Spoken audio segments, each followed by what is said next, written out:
अस्सलाम वालेकुम foodies and welcome back to our channel chop chop. आज हम बनाना सीखेंगे दम बिरयानी। ये एक रेसिपी नहीं बल्कि एक्सपीरियंस होगा फिल्ड विद खुशबू, flavours and test.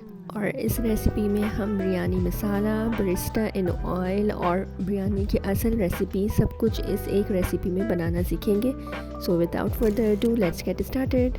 Biryani masala बनाने के लिए हम लेंगे 2 टीस्पून साबुत धनिया, 1 टीस्पून सफ़ेद ज़ीरा, 2 टीस्पून शाह ज़ीरा जिसको काला ज़ीरा भी कहते हैं, 2 टीस्पून साबुत काली मिर्च, 5 बड़ी इलायची, दालचीनी 3 इंच का टुकड़ा, साबुत लाल मिर्च 7 से 8 ले लें, 7 से 8 तेज़पत्ता, 2 टीस्पून लौंग, 3 से 4 जावित्री के स्ट्रैंड्स ले लें और हाफ जायफल ले लें।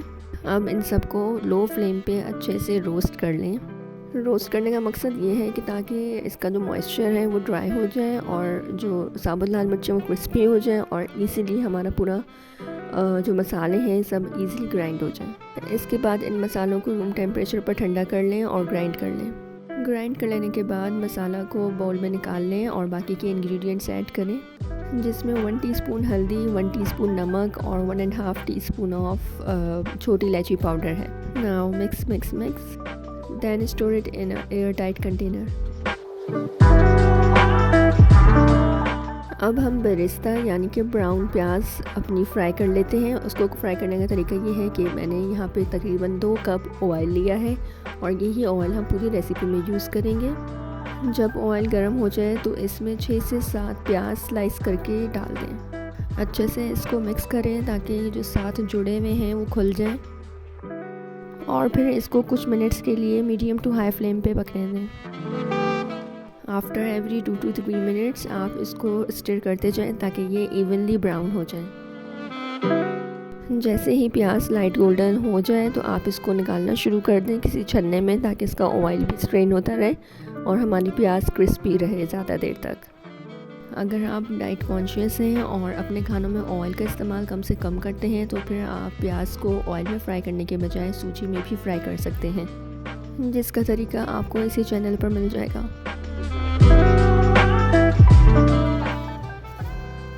Now let's prepare marination for chicken. इसके लिए मैंने 500 ग्राम दही यानी कि आधा किलो दही और उसमें 3 टीस्पून ऑफ नमक शामिल किया है। साथ ही इसमें 2.5 टेबलस्पून ऑफ लहसुन अदरक का पेस्ट शामिल कर दें। Now add 3 teaspoon of Kashmiri लाल मिर्च, 1 tablespoon of हल्दी, 2 tablespoon of dhania powder, add 2 tablespoon of homemade biryani masala जो हमने थोड़ी देर पहले अपना मसाला रेडी किया था बिरयानी का। आप चाहें तो पूरा का पूरा शामिल कर दें या चाहें तो सिर्फ 2 टेबलस्पून होममेड बिरयानी मसाला के डालें और 1 पैकेट आप बाहर का मसाला शामिल कर दें। फिर इसमें वो प्याज जो हमने फ्राई की थी तकरीबन आधी इसमें शामिल कर दें और फिर आलू बुखारा इसमें अपने टेस्ट के हिसाब से ऐड कर दें। अब इसको अच्छे से मिक्स कर लें। अच्छा, दही जो हमने लिया था हमने उसको पहले ही अच्छे से फेंट लिया था ताकि इसकी जो गुठलियाँ ना बने। अब यहाँ पर मैंने 1.5 किलो चिकन ली है। इसके ऊपर अपनी मैरिनेशन प्योर कर दें और इसको चिकन के ऊपर अच्छे से कोट कर दें।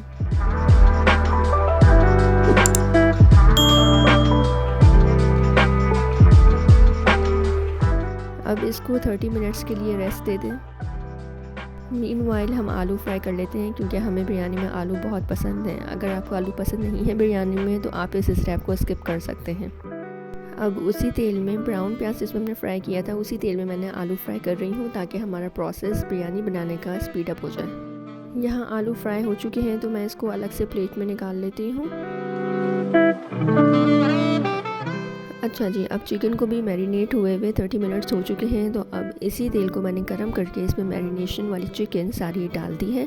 अच्छा, डालते हुए ख्याल करिएगा कि आपका फ्लेम लो हो, तेज़ ना हो, वरना सारे स्प्लैशेस आपके ऊपर आएंगे क्योंकि ऐसा मेरे साथ हो चुका है। अब इसको अच्छे से पकने दें ऑन मीडियम फ्लेम। 5 से 8 मिनट बाद इसको मिक्स करें ताकि ये दूसरी साइड से भी अच्छे से पक जाए। बस 10 से 12 मिनट इसी तरह पकाएं और फिर इसमें टमाटर शामिल कर दें। Mix mix mix. अच्छा, अब टमाटर और चिकन एक साथ पकेंगे। टमाटर इतना हो जाए कि वो टेंडर हो जाए, हमने उसको इतना कुक करना है। साथ ही इसमें 7 से 8 हरी मिर्चें शामिल कर दें।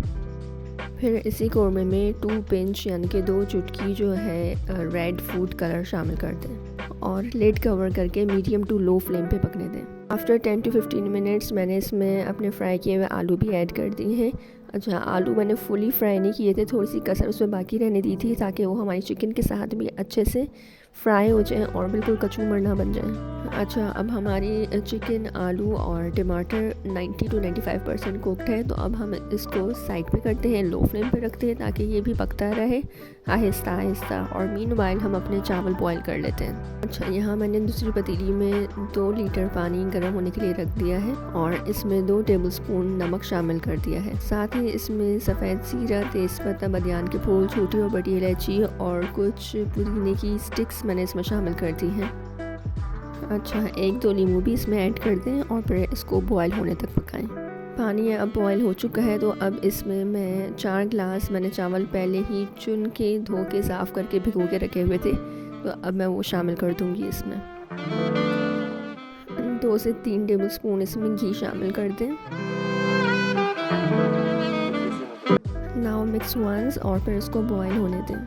अच्छा, जब तक चावल बॉयल हो रहे हैं मैंने कोरमा जो एक बोल में निकाल लिया है पूरा, ताकि मैं जिस पतीले में दम देना है उसमें टमाटर की लेयर लगा दूँ। साइमल्टेनियसली चावलों में से भी पुदीने की स्टिक्स निकाल दें और फेंक दें। अच्छा, चावल जो है हमारे बॉयल हो चुके हैं, मतलब ये 90% हमारे चावल बॉयल हैं, तो अब हम इसकी लेयर लगाएंगे क्योंकि अब ये दम में पकेंगे। बाकी फिर अगेन सेकंड लेयर लगाएं कोरमा की, फिर बॉइल्ड राइस डालें।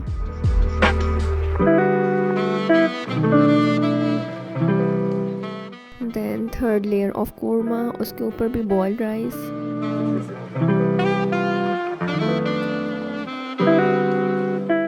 फिर इसमें पुदीने के पत्ते, ब्राउन अनियन और बाकी का कोरमा ऊपर टॉप पे लेयर कर दें।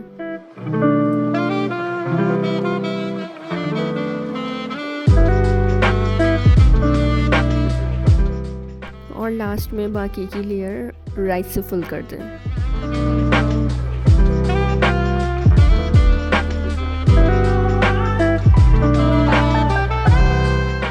फिर इसके ऊपर हाफ कप के लगभग जो है घी ऊपर डाल दें और फूड कलर शामिल कर दें।